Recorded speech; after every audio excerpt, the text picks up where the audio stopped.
We're here with Ben Sessions at Hanzell Vineyards, and Ben, for starters, just let us know which vineyard are we in, and give us a little bit of the history of this vineyard.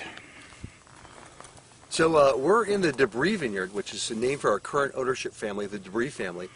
Mrs. Debris bought the property in 1975. She wanted a winery and a summer home in California, and she had several people helping her look for the perfect property. She actually bought it sight unseen. She was pregnant with her son Alex, who is now our owner, and couldn't fly at that time. But in 1976, we planted this vineyard, and it's about 14 acres. It is the Debris Vineyard, and at the almost at the top of the vineyard right here. And this is Pinot Noir right next to us, and you can see the clusters down here.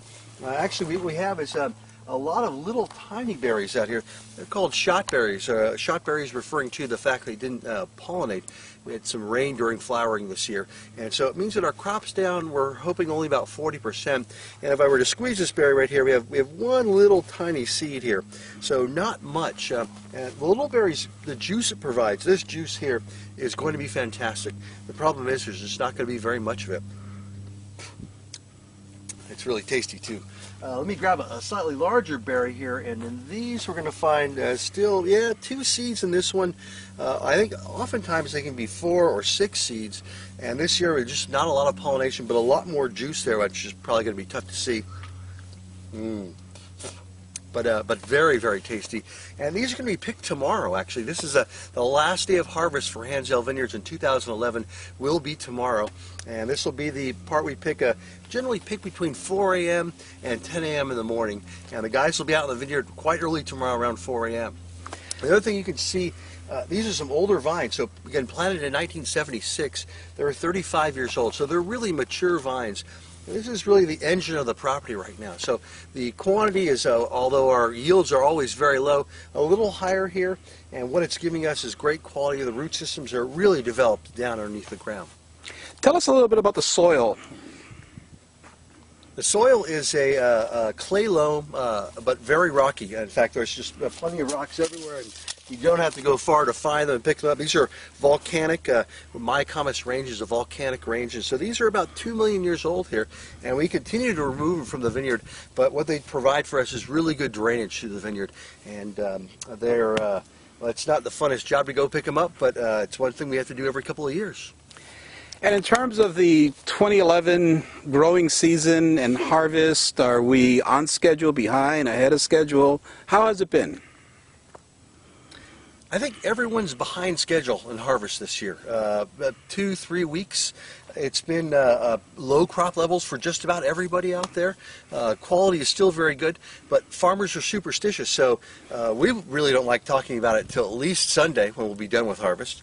A lot of farmers who have just started are cautiously optimistic, but Mother Nature can still remind us who's in charge, and so if you ask a lot of farmers that question, if they haven't finished picking yet, they're going to be very cautious in their comments because they don't want to jinx it, or they'll be doing this all the time, knocking on wood. Tell us a little bit about the property itself in terms of Hanzell, total acreage, how much is planted, percentages of Pinot to Chardonnay. The property itself is 200 acres, and we only have 44 acres dedicated to vineyard at this point. It is 5 different vineyard plots, 3 named for owners, starting with our founder, Mr. Zellerbach, and the Zellerbach Vineyard, the top part of which is called the Ambassador's Vineyard, as he was U.S. Ambassador to Italy. We have the Day Vineyard, which is the middle ownership family, which owned it from about 65 to 75. And then Debris family, which the vineyard we're standing in right now. We also have 2 other vineyards on the property. One is the Sessions Vineyard, which is named for my dad's contributions. He was winemaker and president here for 28 years and is still a consulting winemaker here. And then there's the Ramos Vineyard, which is actually just this way, just to the west of us, and that's named for Jose Ramos. Jose started working here in 1976 as a laborer when we were clearing this vineyard, and in 1984 he became our vineyard manager, and they built a house for him on the property, and he has been here ever since. And actually one of his daughters and his son both work for us.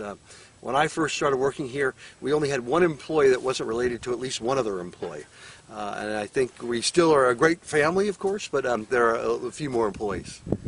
As you were reeling off some of those years, it reminded me that this is a historic property in many ways. So can you tell us a little bit about the beginning of Hanzell and how it got started, and essentially what place do you think it has in the history of winemaking in this region?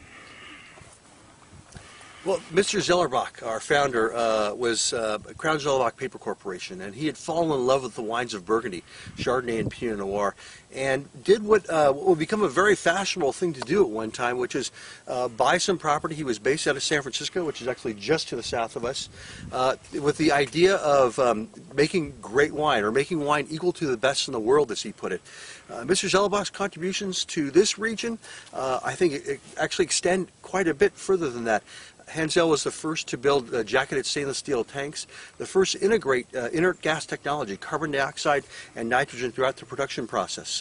The first to, at least for locally, meaning California or the Americas, bring in French oak barrels. His idea was that the greatest French wines that he drank were all aged in French oak barrels, and so why not do the same thing?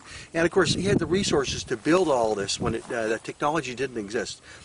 Essentially, our heritage winery is the world's first modern winery. And the wine that comes out of this vineyard is what specifically?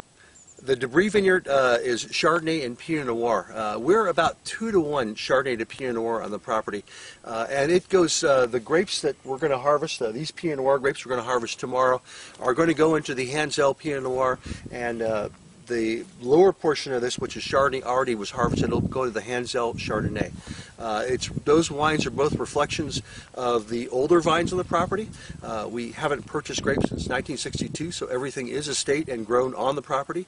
And then the younger vines on the property go into our Sabella project, which is a combination of our owner's children's names, Sebastian and Isabella, and that is a reflection of the young vines. So now we can move on and taste some of the wine that came out of this vineyard, right? Yes, we're going to do that back down at the winery, of course. And I think we're going to see harvests in action for a few minutes as well, because there's a little bit of Pinot Noir that they're destemming right now and putting into tank.